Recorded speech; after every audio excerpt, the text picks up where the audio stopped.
Welcome back नाज़रीन। कुछ माशी सूरत हाल कैसर बंगाली साहब 3 अहम तरीन कमेटियों के मेंबर थे कफ़ायत शहरी की और जो राइट साइजिंग हुकूमत की और कुछ अखराजात में कमी के हवाले से बहुत सी काम किया, तजावीज़ दी, लेकिन बदकिस्मती से सियासी हालात ऐसे हैं कि वो हुकूमत उनके ऊपर अमल भी नहीं कर सकी। तो ये वजह थी कि वो इस्तीफ़ा देकर वो चले गए। प्रेस कॉन्फ्रेंस भी उन्होंने कहा कि दुनिया कर्ज देने के लिए तैयार नहीं है, कर्ज उतारने के लिए कर्ज लेना पड़ता है, और जहाँ पे हमने सरमायाकारी लेके आनी थी पाकिस्तान से अंदरूनी सरमायाकारी जो है बाहर जा रही है, और बहुत सी बातें की उन्हें, हम तफसील में नहीं जा रहे, सबको मालूम है उसका। पुजोता साहब, ये हालात बहुत संगीन है, इसमें तो आपकी डिमांड भी चले इलेक्शन का ऑडिट हो जाए या जो है कि आप फेयर इन्वेस्टिगेशन चाहते हैं मामलात की, तो एक तो क्यों नहीं जगज़ई साहब को आप क्लियर मैंडेट दे दें, कह दें हम इनके पीछे खड़े हैं, ठीक है, जो फैसला होता है कि हम उसको देख लेंगे। और दूसरा, ये जो माशी सूरत हाल सारी की सारी जिसकी निशानदेही कर रहे हैं, तो आप क्या समझते हैं कि इसको बेहतर करने के लिए आपकी जमात क्या किरदार अदा कर सकती है?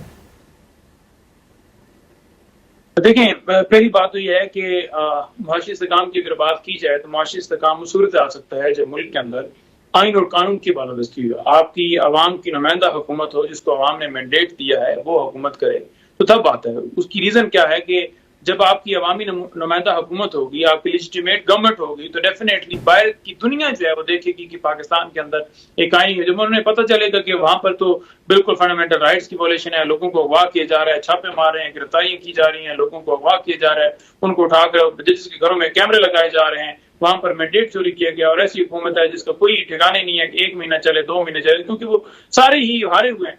तो फिर उसके अंदर ना किसी को ट्रस्ट आता है, ना कोई इंटरेस्ट लेता है, और ना ही ऐसी राहें खुलती हैं। तो सबसे जो बुनियादी मसला है, उस बुनियादी मसले को अगर हल किया जाए तो मेरा ख्याल में तब जो है मुल्क के अंदर माशी इस्तेकाम भी आ सकता है और सारी पोलिटिकल स्टेबिलिटी भी आ सकती है। ये सारी चीजें, सिक्योरिटी का मामला, ये सारी चीजें हल हो सकती है। लेकिन जब बुनियादी हालत है, जब बुनियादी 8% का डाका है, तो फिर नहीं सकते। नंबर 2 बात है ये कि जनाब, ये बात रूल ऑफ लॉ के साथ साथ अचकज़ई साहब के साथ आप क्यों नहीं भरपूर एतमाद करते हैं? इफ एंड बट्स के नजर आते हैं ना। बिल्कुल हमारा एतमाद है, और हमने उनको कहा है कि बिल्कुल आप बातचीत करें, लेकिन वहां पर बात होगी जहां पर उस बात करने का फायदा भी होगा। अगर बात की जाए तो फॉर्म 47 वाला मुझे ये बता दें, मिसाल के तौर पर एक बंदा जो है उसने एक चोरी की है, डकैती की है, उसने गाड़ी दी है, या उसने कोई घर के ऊपर कब्जा किया है, और अगर आप उससे बात करें कि हम आए जी आपसे बात करते हैं, तो उसे घर का कब्जा तो छोड़ना पड़ेगा।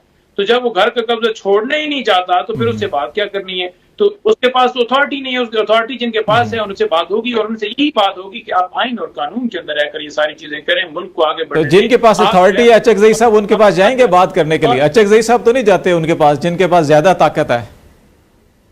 देखिए, अचकज़ई साहब जा सकते हैं, कहीं पर भी उन्हें रुकावट नहीं है, सिवाय जिन्होंने मैंडेट चोरी किया है। जिन्होंने मैंडेट चोरी किया उनसे कैसी बात हो सकती है, और उनसे कैसी बात हो सकती है जिन्होंने डाका डाला। और जो आज बात करें पाकिस्तान तहरीक इंसाफ के हवाले से, जी बड़ी दहशतगर्द जमात है, बड़ा इन्होंने ये किया, बड़ा उन्होंने वो किया, मुझे ये बता दें कि इन मरीम नवाज साहब की बात हो रही थी कि पंजाब के अंदर उन्होंने बड़ा हाथ जाकर बढ़ाया, अपोजिशन के पास गई और उन्होंने कहा जी आए मिलकर सूबा चलाते हैं, आए जी मुल्क की खातिर करते हैं, आए जी अवाम की खातिर करते हैं। अगर आपको अवाम की इतनी फिक्र होती तो आप लोगों की उस अवाम के घरों में छापे ना मारते, आप उनकी जो है चादर चारदीवारी का तकद्दुस ना पामाल करते, आप जो उनके हकूक, जो उनके बच्चे जो हैं। पंजोता साहब, जिनसे आप बात करना चाह रहे हैं, उनके वज़ीर दिफा साहब ये कहते हैं कि आप तो NRO मांग रहे हैं, केसेस खत्म कराना चाहते हैं, रिहा होना चाहते हैं, इसलिए आप उनसे बात करना चाहते हैं, हमसे बात नहीं करना चाहते कि आप अपने केसेस खत्म। अब केसेस वो बना रहे हैं या हुकूमत बना रही है? ये बात वज़ीर दिफा साहब कर रहे हैं, अभी पार्लियामेंट के अंदर आज उन्होंने बात की है।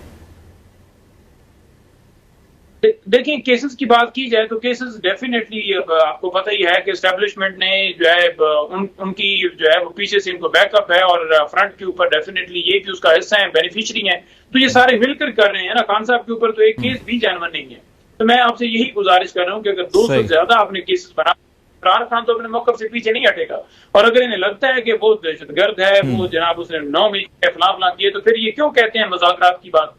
फिर क्यों ये कहते हैं कि जनाब हम तो चाहते हैं, बैठना चाहते हैं? फिर नहीं हो सकता। एक तरफ मुकदमात, एक तरफ गिरफ्तारियां, अखबार, और दूसरी तरफ बातचीत, शायद आगे नहीं बढ़ सकता मामला। चले रजा साहब की तरफ भी चलते हैं, रजा अरुल साहब की तरफ भी चलते हैं। रजा साहब, ये एक तो कंसर्न पंजोता साहब को भी इसके अंदर थोड़ा वजन तो दिखाई देता है कि एक तरफ मार कुटाई हो रही है और दूसरी तरफ कहें जी आए बैठे बात करें, तो सियासी जमातों में थोड़ा सा सियासी माहौल भी पैदा करना पड़ता है। इनको भी अचकज़ई साहब पे करें एतबाद या जिस पे भी करें, वहाँ पे थोड़ी सी लचक होनी चाहिए। हुकूमत को भी थोड़ा सा लचक मेरे ख्याल दिखानी चाहिए। आप समझते हैं कि जो कैसर बंगाली साहब हालात जिनका बता रहे हैं उनका तो तकाजा ही है कि सबको 2-2 कदम पीछे हटना पड़ेगा। पहली बात तो खालिद भाई, नईम भाई ने अच्छी मिसाल दी थी कि जाहिर है कोई चोर डाकू है, डकैती मार दे तो उससे कैसे बात होती है। अब जो वकील होता है ना अदालत में जब जाता है तो दोनों तरफ का वकील खड़ा हुआ होता है। एक तरफ वकील ये थोड़ी कहता है कि सामने वाला ठीक कह रहा था तो ये वकालत नहीं कर रहा। कभी सुना आपने? मुद्दई का भी मुल्जिम, मुद्दई का बिल्कुल दोनों तरफ के मुद्दई का वकील होता है, दोनों फीस ले रहे होते हैं। तो वकीलों का काम तो होता है दोनों की नुमाइंदगी। वकील का काम होता है दोनों की नुमाइंदगी करना, और जब तक इल्जाम की सूरत है और दोनों का मुकदमा लड़ने की फीस लेना। तो जब तक इल्जाम है आप उसको अदालतों में जिस फोरम्स पे आपको उसको साबित करना है डकैती का, चोरी का, वो आप वहां पे उसको लड़ते रहे, लेकिन साथ साथ मुकदमा भी लड़े ना भाई। मुकदमा लड़े, सियासी मुकदमा लड़े, सियासी लीडरान क्या कर रहे हैं आपके, वो अपनी एक्टिविटीज करें, मुकालमा करें, मुज़ाकरात करें, मिलें, आप जरदारी साहब से मिलें, प्रेसिडेंट हाउस जाके मिलें, विफाक के उनके कहने से असेंबली का सेशन होता है ना भाई, उनके ऑर्डर से, तो उनसे जाके मिलने। तो जब तक ये मिलेंगे नहीं ना, ये इनकी सारी बात है। दूसरी जो ख्वाहिश है नईम भाई की या इनकी पार्टी की, क्या हम मिलेंगे उनसे, मतलब एस्टेब्लिशमेंट का बोलते हैं ना, तो कह चुके हैं कमेटी बनाई थी एस्टेब्लिशमेंट मुज़ाकरात की, वहां से मुज़ाकरात की कोई कॉल ही नहीं है। जब भी ये फूल करते हैं वहां कहते हैं ये सर्विस मुयस्सर नहीं है, नंबर काबिल इस्तेमाल नहीं रहा, वहां इनकी बात नहीं हो पा रही है, तो वो राब्ता हो नहीं रहा, ये राब्ता ये करना ही नहीं चाहते, तो आइसोलेशन में रहेंगे, जो कि मुल्क के लिए अच्छा नहीं है। पीटीआई एक बड़ी पार्टी है, पॉपुलर पार्टी है, मासेस में इनकी नुमाइंदगी है, इनको भी अपने वोटर्स को सपोर्ट करना है, सर्विस प्रोवाइड करनी है, कोई सियासी नजरिया देना है, कोई वे फॉरवर्ड देना है। तो ये अगर इस तरह करेंगे, सिर्फ मुखालफत करेंगे, हमारा मुखालफत करेंगे, तो एक वक्त आएगा, और ये मेरी बात आप लिख लें, कि लोग बेजार आ जाए।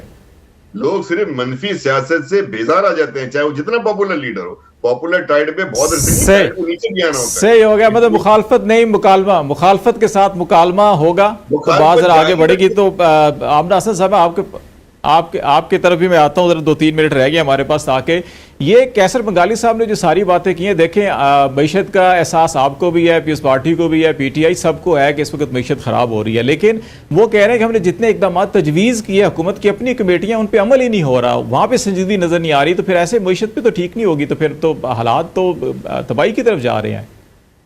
ये कोई किसी से ढकी छुपी बात नहीं है कि आज तक पाकिस्तान में इकॉनमी ने जितना ज़्यादा फ्लरिश किया वो पाकिस्तान मुस्लिम लीग नून की हुकूमत में ही हमेशा किया।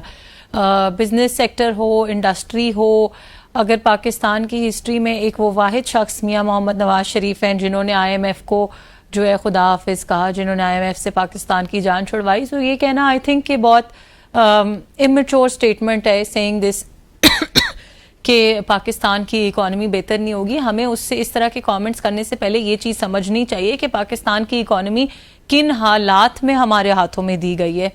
आप ये इस चीज़ को समझें कि एक चीज़ जब बहुत ज़्यादा ख़राब हो गई होती है तो किसी के पास भी कोई जादू की छड़ी नहीं है। असल मसला इंटेंट का है। हमसे पिछली जो गवर्नमेंट्स रहीं उनका मसला ये नहीं था कि उन्होंने इकॉनमी ठीक नहीं की, उनका मसला ये था कि उनकी इंटेंशन ही नहीं थी इकॉनमी ठीक करने की। उनको सिर्फ पर्क्स और प्रिविलेजेस एंजॉय करने थे। फर्स्ट टाइमर्स थे सारे, including the prime minister, they were all first timers. उससे पहले ना वो कभी असेंबलियों में आए, जब आए आके कहते कि जी हालात इतने ख़राब होंगे, हमें तो इस बात का अंदाज़ा नहीं था।